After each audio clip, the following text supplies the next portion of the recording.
कर रहे हैं हमारे स्वतंत्रता रजत जयंती जो बोलते हैं 75 साल शुरू होने वाला है उसके लिए। और आज हमारे साथ डॉक्टर विशाल मिश्रा है, जाने माने प्रवक्ता है। आपने इनको काफी चैनल्स में देखा होगा, बहुत ही स्पष्ट बोलने वाले व्यक्तित्व है। एंड आपने नेशनल चैनल्स पे तो इनको देखा। आज हमारा ये बहुत बड़ा सौभाग्य है कि वो हमारे साथ है। और एक्चुअली ये जो सीरीज की बात है इसकी आइडिया भी विशाल जी ने ही हमको दिया है। And Vishal ji, thank you very much and welcome. नमस्ते आप सभी को, और आप सभी को मेरा प्रणाम।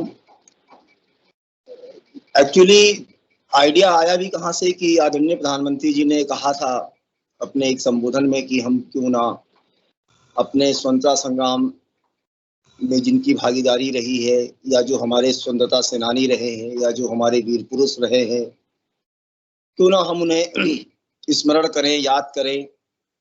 तो ये अमृत महोत्सव का जो कार्यक्रम चल रहा है, हम उसी के अंतर्गत मैं आज चर्चा करना चाहूँगा। स्वतंत्रता आंदोलन में, हमारी आज़ादी की लड़ाई में माँ भारती को पराधीनता से मुक्त करने में महिलाओं का काफी योगदान रहा। ये भारतीय स्वतंत्रता संग्राम की लड़ाई केवल पुरुषों की हिस्सेदारी से नहीं जीती गई, बल्कि इस महायज्ञ में महिलाओं की भी भूमिका उल्लेखनीय रही।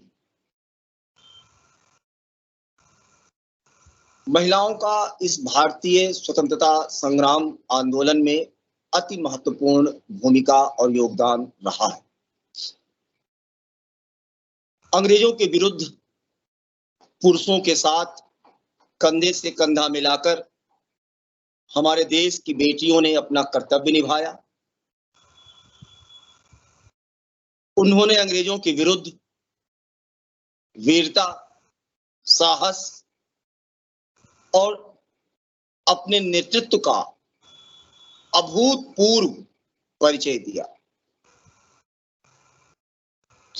हमें स्मरण करना होगा कि हमारे प्रथम स्वतंत्रता संग्राम 1857 के संग्राम के समय किस प्रकार हमारे राजघराने की महिलाएं आजाद भारत का सपना पूरा करने के लिए हमारे पुरुषों के साथ, स्वतंत्रता सेनानियों के साथ एकजुट हुई। इनमें सबसे प्रमुख अगर देखा जाए, प्रमुखता से नाम आता है तो इंदौर की महारानी अहिल्याबाई होलकर जी और झांसी की महारानी लक्ष्मीबाई जी का। हम सबको मालूम है कि प्रथम स्वतंत्रता संग्राम 1857 के बाद एक सिस्टमेटिक चेंज हुआ था। इसके पहले भारत में ईस्ट इंडिया कंपनी का शासन था और इसके बाद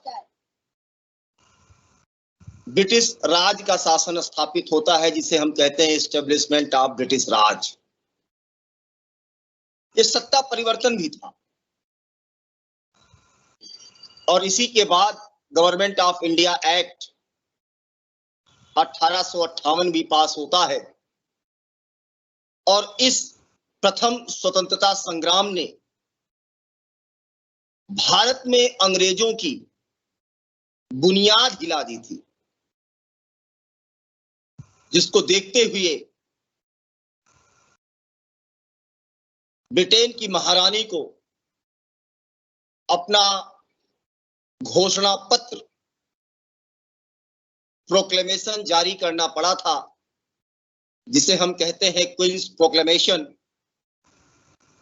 और वो 1 नवंबर 1858 को तत्कालीन वायसराय लॉर्ड कैनिंग के द्वारा पढ़ा गया था। इस प्रथम स्वतंत्रता संग्राम के बाद जो सत्ता परिवर्तन होता है ईस्ट इंडिया कंपनी से ब्रिटिश राज की तरफ तो ये शब्द वायसराय आता है, और एक शब्द और आता है सेक्रेटरी ऑफ स्टेट, जिसके लिए इंडिया काउंसिल की स्थापना होती है लंदन में। 15 सदस्यों की एक समिति बनती है, उसे इंडिया हाउस भी नाम दिया गया। तो ये जो स्वतंत्रता संग्राम शुरू हुआ, जिसकी परिणति हमें आजादी के रूप में मिली, इस पूरे समर में इतिहास साक्षी है कि एक तरफ जहां पुरुषों ने भारत के स्वतंत्रता संग्राम में बढ़ चढ़कर हिस्सेदारी की, क्रांतिकारी गतिविधियां की, अंग्रेजों को भारत छोड़ने पर विवश कर दिया, तो वहीं दूसरी तरफ हमारी वीरांगनाएं, हमारी मातृशक्ति पीछे नहीं रही। समय समय पर हमारी महिलाओं ने, मातृशक्ति ने अपनी बहादुरी, अपनी साहस का परिचय दिया इस पूरे स्वतंत्रता संग्राम के आंदोलन में। भला रानी चेन्नम्मा को कौन भूल सकता है, जिन्होंने अंग्रेजों से लड़ते हुए अपनी जान दे दी। तो कैप्टन लक्ष्मी सहगल जी को कौन भूल सकता है, जिन्होंने देश की आजादी के बाद भी देश की सेवा की। क्योंकि आप लोग, हम सभी लोग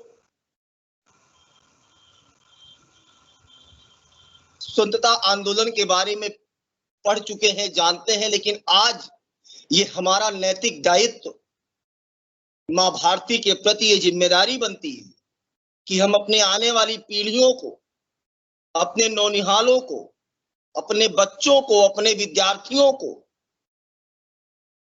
हम स्वतंत्रता आंदोलन के इतिहास, स्वतंत्रता आंदोलन में महत्वपूर्ण भूमिका निभाने वाले प्रतीक पुरुष, मातृशक्ति, इन सब का समय समय पर परिचय कराते रहें, ताकि हमारी आने वाली पीढ़ियां प्रेरणा ले सके और मां भारती की सेवा में अपनी भागीदारी कर सके। तो शुरुआत करते हैं महिलाओं के योगदान में के संदर्भ में। सबसे पहले रानी लक्ष्मीबाई जी का, जो कि प्रथम स्वतंत्रता संग्राम की नायिका थी। अंतिम सांस तक जिन्होंने अंग्रेजों के विरुद्ध अपनी जंग जारी रखी। हम सबको मालूम है उनका जन्म 19 नवंबर 1935 को वाराणसी में हुआ। मराठी ब्राह्मण परिवार से संबंधित थी। उनका वास्तविक नाम मरिकर्णिका था, लेकिन उनका एक बहुत ही पॉपुलर नाम था मनु। लोग उन्हें मनु के नाम से पुकारते थे। इनके पिता श्री मोरोपंत तांबे बिठूर के पेशवा की सेना की राजसभा में काम करते। जब ये मनु 4 वर्ष की थी, तभी इनकी माता जी का देहांत हो गया। पेशवा ने मनु का पालन पोषण अपनी पुत्री की ही तरह किया और वह मनु को छबीली कहते थे। मरिकर्णिका की शिक्षा घर पर ही संपन्न हुई। राज्यसभा में पिता का प्रभाव था, जिसके कारण मनु को अन्य महिलाओं की तुलना में एक ज्यादा खुला वातावरण मिल पाया। तात्या टोपे, जो कि पेशवा जी के पुत्र को प्रशिक्षण दिया करते थे, वह मनु के भी सलाहकार और प्रशिक्षक बने। बचपन से ही मनु घुड़सवारी, निशानेबाजी, आत्मरक्षा में पारंगत हो चुकी थी और 1842 में इनकी शादी गंगाधर राव नेवालकर के साथ होती है और तब से इनका नाम झांसी की रानी पड़ता है। आप सबको मालूम है कि विवाह के बाद उनका नाम बदला गया, लक्ष्मीबाई रखा गया और 1851 में झांसी की रानी लक्ष्मी ने एक पुत्र को जन्म दिया जिसका नाम दामोदर राव नावेलकर रखा गया। ये अंग्रेजों का षड्यंत्र था, जिसके कारण मात्र 4 महीने की आयु में ही दामोदर राव का निधन हो गया।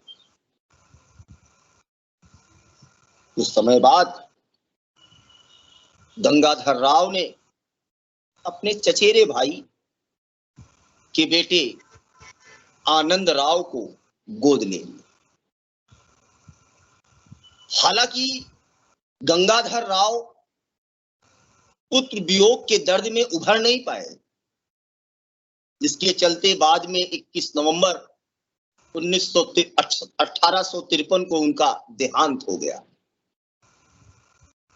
18 वर्ष की आयु में ही लक्ष्मीबाई विधवा हो गई। आप सबको मालूम है कि उस समय डलहौजी गवर्नर जनरल हुआ करते थे, जिन्होंने एक पॉलिसी शुरू की थी, डॉक्ट्रिन ऑफ लैप्स, व्यपगत का सिद्धांत कहते हैं। कई सारी पॉलिसीज थी, जैसे जब आते हैं प्लासी के बाद तब शुरू करते हैं पॉलिसी ऑफ रिंग फेंस, फिर 1798 में सब्सिडियरी अलायंस, फिर 1813 में लॉर्ड एमहेरेस्ट ब्रिटिश पैरामाउंटेसी की परिकल्पना लेकर आते हैं। तो यह उसी क्रम में था कि किस प्रकार से भारत और भारतीयों को अधीनता में लाकर ब्रिटिश साम्राज्य का विस्तार किया जाए। उसी क्रम में ये डॉक्ट्रिन ऑफ लैप्स डलहौजी लेकर आए थे, जिसके अंतर्गत दत्तक पुत्र उत्तराधिकारी तब तक मान्य नहीं होगा जब तक कि अंग्रेजों से परमिशन ना मिल जाए। 3 नियम थे, मैं एक नियम की बात कर रहा हूं जिसके अंतर्गत ये, अब चूंकि आनंद राव दत्तक पुत्र थे, इसलिए डलहौजी ने उनको उत्तराधिकारी नहीं माना क्योंकि परमिशन नहीं दिया था। और कहा गया रानी लक्ष्मीबाई जी से कि आप 60,000 रुपए ले लीजिए पेंशन और आप किला छोड़ दीजिए। लेकिन रानी लक्ष्मीबाई जी इस बात के लिए जाने को तैयार नहीं। और हम सबको मालूम है कि किस प्रकार से उन्होंने 1857 के प्रथम स्वतंत्रता संग्राम में हिस्सा लिया, शहीद हुई और जिनके डेड बॉडी को युद्ध के क्षेत्र में देखकर हीरोज ने कहा था कि ये भारत की एक वीरांगना पड़ी। पहले आत्मसमर्पण करने को कहा था हीरोज ने, लेकिन रानी लक्ष्मीबाई जी ने आत्मसमर्पण नहीं किया, लेकिन अंग्रेजों की सेना को किले तक पहुंचने भी नहीं दिया। इसी क्रम में रानी लक्ष्मीबाई जी के इस बलिदान के ही क्रम में आती है बहुत इंपॉर्टेंट लड़ाई, जिसका नाम है कालपी की लड़ाई। इस कालपी की लड़ाई में यूरोज ने किले पर कब्जा किया। रानी लक्ष्मीबाई जी को वहां से निकलना पड़ा और लगातार 24 घंटे का सफर और 102 किलोमीटर का सफर तय करने के बाद रानी लक्ष्मीबाई कालपी पहुंचती। कालपी के पेशवा ने स्थिति का आकलन किया और रानी लक्ष्मीबाई जी की सहायता करने का निर्णय लिया। पेशवा ने जरूरत के अनुसार रानी को अपनी सेना, अपने हथियार दिए। 22 मई का वो दिन, यूरोज का कालपी पर आक्रमण, और पूरी दृढ़ता के साथ रानी लक्ष्मीबाई जी ने इस आक्रमण का सामना किया। लेकिन दुर्भाग्यवश 2 दिन बाद 24 मई को यूरोज ने कालपी पर अधिकार कर लिया। राव साहब पेशवा, तात्या टोपे, रानी लक्ष्मीबाई जी ने ग्वालियर जाने का फैसला किया, लेकिन ग्वालियर के राजा अंग्रेजों के साथ थे। और हमें याद करना होगा वो स्टेटमेंट जब कैनिंग कहते हैं कुछ राजाओं को लेकर कि अगर उन्होंने इनका साथ दे दिया होता तो सवेरे हम बोरिया बिस्तर बांध रहे थे।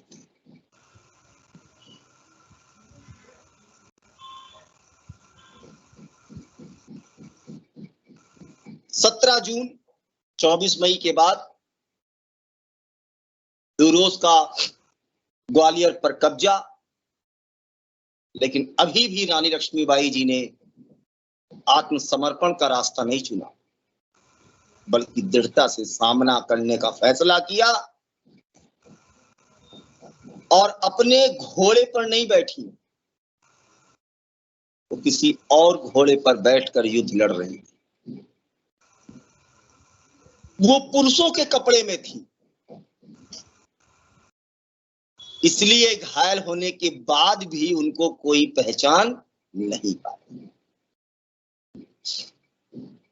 उनके विश्वसनीय सहायक उन्हें लेकर पास के एक वैद्य के पास गए, गंगा जल पिलाया गया। उनकी अंतिम इच्छा थी कि उनके शव को कोई भी अंग्रेज हाथ न लगा पाए। 23 वर्ष की छोटी सी आयु में ही रानी लक्ष्मीबाई जी ने अपने प्राणों की आहुति दे दी। कुछ समय पश्चात उनके पिता मोरोपंत तांबे को भी अंग्रेजों द्वारा फांसी दे दी। उनके दत्तक पुत्र लक्ष्मीबाई जी के दामोदर राव अपनी मां की सहायकों के साथ वहां से निकल गए। हालांकि उन्हें कभी उत्तराधिकार नहीं मिला, लेकिन अंग्रेजों ने उन्हें पेंशन देने की व्यवस्था की थी। तो इस प्रकार हम देखते हैं कि रानी लक्ष्मीबाई जी वीर साहसी वीरांगना थी।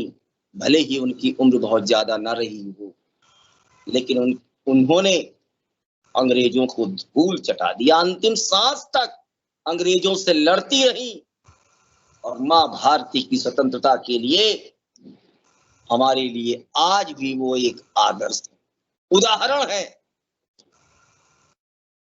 यूरोज का वो स्टेटमेंट हमें याद रखना होगा कि जितने भी अब तक हमने अपने जीवन में विरोधियों का सामना किया है, उनमें सबसे अधिक खतरा यदि किसी से था तो वो रानी लक्ष्मीबाई जी से ही। ऐसी थी वीरांगना रानी लक्ष्मीबाई जी, और ये था उनका योगदान हमारे भारतीय स्वतंत्रता संग्राम। वही कहते हैं ना कि खूब लड़ी मर्दानी, वो तो झांसी वाली रानी थी। बुंदेलों के हर बोलों मुंह हमने सुनी कहानी। इसी क्रम में उषा मेहता जी का नाम आता है। जिन्होंने भारतीय स्वतंत्रता आंदोलन में अति सक्रिय भूमिका निभाई। और हम सबको याद होगा कि किस प्रकार से भारत छोड़ो आंदोलन 1942 के दौरान उन्होंने अंडरग्राउंड होके कांग्रेस रेडियो का संचालन किया था। खुफिया रेडियो चलता था और जिसके कारण पूरे देश में सूचना का आदान प्रदान होता था। इसी के कारण उन्हें पुणे की यरवदा जेल में रहना पड़ा। महात्मा गांधी जी की अनुयायी। इसी क्रम में सरोजनी नायडू जी, जो पहली भारतीय महिला थी जो कांग्रेस की अध्यक्ष बनी थी और जिन्हें हम भारत की कोकिला के नाम से जानते। खिलाफत आंदोलन में किस प्रकार से उन्होंने धरसना सत्याग्रह में भाग लिया।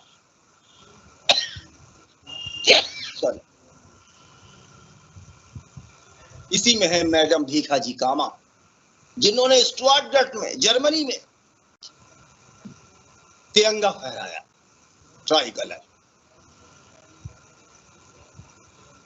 भारतीय मूल की थी। थोड़ा मुझे जुकाम है, क्षमा करिएगा। पारसी नागरिक थी। लंदन, जर्मनी, अमेरिका का भ्रमण किया और भारत की स्वतंत्रता के पक्ष में एक माहौल बना। 22 अगस्त 1907 को जब 7वीं अंतर्राष्ट्रीय कांग्रेस चल रही थी तो उसमें भारत का प्रथम तिरंगा राष्ट्रध्वज उन्होंने ही फहराया। जब भारत में प्लेग फैला तो अपनी जान की परवाह किए बगैर जनता की भरपूर सेवा। ये थी मैडम भीखाजी कामा, जिन्हें मदर ऑफ इंडियन रिवॉल्यूशन कहा जाता। इसी क्रम में है कनकलता बरुआ।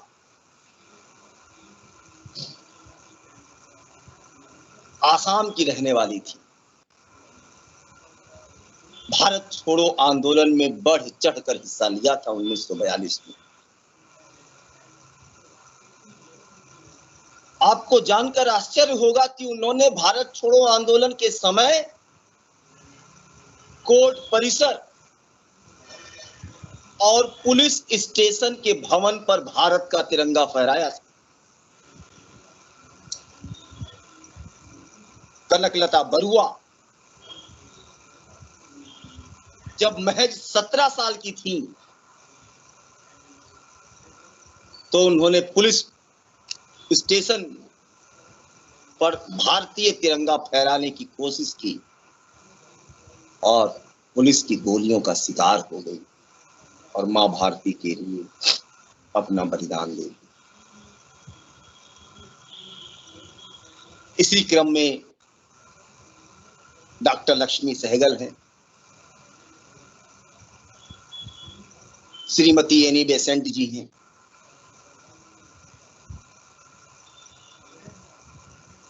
तो इनके बारे में भी हम लोग अगले सीरीज में चर्चा करें। मैं विशाल जी एक चीज बोलना चाहती हूँ। मैं बहुत सौभाग्यशाली हूँ। मेरा जन्म कानपुर में हुआ था और डॉक्टर लक्ष्मी स्वामीनाथन सहगल या स्वामीनाथन बोलिए, उनके हॉस्पिटल में, और वो मेरी डॉक्टर थी, मतलब मेरी माँ की डॉक्टर वही थी। डिलीवरी उन्होंने ही किया था। तो मैं बहुत ही सौभाग्यशाली हूँ। बहुत बहुत बहुत किस्मत वाली जी। ठीक है, बहुत अच्छा लगा, आपने इतनी जानकारी दी। मतलब मुझे तो लगता है कि लोग आपको मुझे ऐसा लग रहा था कि सुनते ही रहूं। आपसे सीखने को बहुत मुझे मिल रहा है। बोलने की कला बोलिए या जो तथ्यों को पेश करने का जो आपका तरीका है, स्टाइल है, बहुत ही सीखने को मिला। एंड मुझे ये मतलब 100% गारंटी है कि लोगों को भी बहुत अच्छा लगेगा जब वो उन लोगों को ये सारी डिटेल्स पता चलेगा, क्योंकि हिस्ट्री की किताबों में आपके सहयोग से पूरा जो है ये हम लोग रोज एक सीरीज 2 सीरीज करके, ताकि जो कम से कम हमारी आने वाली पीढ़ियां हैं, जो हमारे बच्चे हैं, जो हमारे नौनिहाल हैं, वो पढ़ें, प्रेरणा लें कम से कम। तो ये आपका प्रयास बहुत सराहनीय है। आपने ये मौका दिया बोलने का और कुछ बताने का। ये तो आप ही की आइडिया थी, थैंक यू वेरी मच। ठीक है, कल फिर मिलेंगे दोस्तों। ये आइडिया भी आदरणीय प्रधानमंत्री जी का है, श्री नरेंद्र मोदी जी का, क्योंकि ये उन्होंने ही कहा था कि क्यों ना हम लोगों तक अपने स्वतंत्रता आंदोलन के बाद बिल्कुल पहुंचाना चाहिए। मैं जब पढ़ाती हूँ इतिहास तो मैं बच्चों को हमेशा बोलती रहती हूँ, बहुत सी कहानियां बोलती हूँ उनको, अच्छा भी लगता है बच्चों को। ठीक है, फिर कल से मिलते हैं। जी, नमस्कार। अगर आप लोगों को अच्छा लगा दोस्तों, फिर प्लीज शेयर कीजिए, लाइक कीजिए और सब्सक्राइब कीजिए, और कल हम फिर से मिलेंगे।